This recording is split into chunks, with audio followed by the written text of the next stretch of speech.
सोचिए, एक तरफ मिडिल ईस्ट में मिसाइलों की बारिश हो रही है और दूसरी तरफ अमेरिका की सड़कों पर लाखों लोग अपनी ही सरकार के खिलाफ उतर आए हैं। यानी बाहर जंग और अंदर बगावत। सवाल उठता है, क्या अब अमेरिका दो मोर्चों पर फंस चुका है और क्या ईरान पूरे खेल में भारी पड़ रहा है?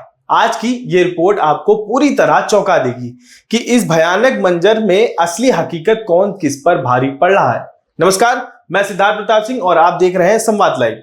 आज हम बात करेंगे उस खतरनाक हालात की जहां एक तरफ ईरान के हमलों से पूरा मिडिल ईस्ट दहल रहा है और दूसरी तरफ अमेरिका के अंदर नो किंग आंदोलन सरकार के खिलाफ आग बन चुका है। ईरान इस वक्त बेहद आक्रामक मूड में है। उसके सुप्रीम लीडर अली खामनेई की मौत के बाद वह ऐसा बदला ले रहा है जिसकी शायद अमेरिका और इजराइल ने कल्पना भी नहीं की थी। ईरान की मिसाइलें के धमाकों से खाड़ी के कई देश हिल चुके हैं। सऊदी अरब, कतर, कुवैत और यूएई और बहरीन तक असर देखा जा रहा है। यहां तक अमेरिका के सैन्य बेस, कंसुलेट, एजेंसी सबको निशाना बनाया जा रहा है। सबसे बड़ा झटका अमेरिका को तब लगा जब सऊदी अरब के प्रिंस सुल्तान एयरबेस पर हमला हुआ, जिसमें उसका बेहद अहम बोइंग KC-135 स्ट्रेटो टैंकर तबाह हो गया।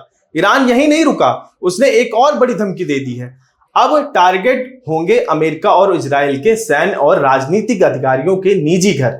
ईरान ने साफ कहा, अगर हमारे शहरों और आम लोगों को निशाना बनाया जाएगा तो जवाब भी वैसा ही होगा। यह बयान ईरान के संयुक्त सैन्य कमान के प्रवक्ता इब्राहिम जुल्फगरी ने दिया। ईरान ने अमेरिका को सीधी चेतावनी दी है, अगर जमीनी जंग शुरू हुई तो अमेरिकी सैनिकों को आग के हवाले कर दिया जाएगा। वहीं दूसरी तरफ अमेरिका भी पीछे हटने को तैयार नहीं दिख रहा है। मिडिल ईस्ट में अतिरिक्त सैनिक भेजे जा रहे हैं और USS ट्रिपोली जैसे युद्धपोत तैनात किए जा रहे हैं। लेकिन यहां सबसे बड़ी बात, ट्रंप लगातार यहां दो तरह की बातें कर रहे हैं। एक तरफ डोनाल्ड ट्रंप शांति की बात करते हैं और दूसरी तरफ सैन्य ताकत बढ़ाते हैं। यही वजह है कि सवाल उठ रहा है, क्या अमेरिका खुद अपनी रणनीति में उलझ गया है?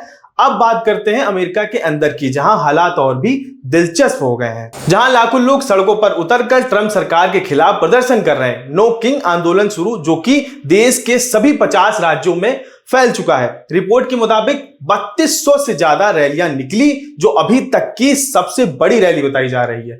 इनका गुस्सा किस बात पर है?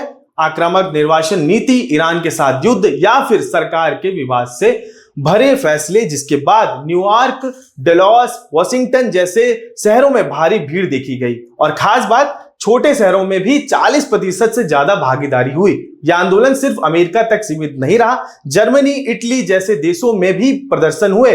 बर्लिन, म्यूनिक, फ्रैंकफर्ट में लोग सड़कों पर उतरे। लोग क्या मांग रहे हैं? लोकतंत्र की रक्षा हो, युद्ध खत्म हो और ईरान पर हमले बंद हो, जिसके बाद से ट्रंप की गिरती लोकप्रियता देखी जा सकती है। एक रिपोर्ट के मुताबिक डोनाल्ड ट्रंप की लोकप्रियता घटकर 36% रह गई है, जो उनके लिए बड़ा झटका माना जा रहा है, खासकर तब जब चुनाव करीब है। दोस्तों, अगर इस पूरी कहानी को समझे तो अमेरिका इस वक्त दो बड़ी मुश्किलों में फंसा है। बाहर ईरान के साथ खतरनाक युद्ध और अंदर अपनी ही जनता का विरोध। वहीं ईरान जो कह रहा है वो करके दिखा रहा है, लगातार जवाबी हमले कर रहा है और अमेरिका कह कुछ और रहा है, कर कुछ और रहा है। तो अब सबसे बड़ा सवाल, क्या ये जंग और बढ़ेगी? क्या अमेरिका और ईरान समझौता कर सकते हैं? आपको क्या लगता है? कमेंट में जरूर बताइए। वीडियो पसंद आए तो लाइक करें, शेयर करें और संवाद लाइव को सब्सक्राइब करना ना भूलें। मिलते हैं अगली बड़ी खबर के साथ। नमस्कार।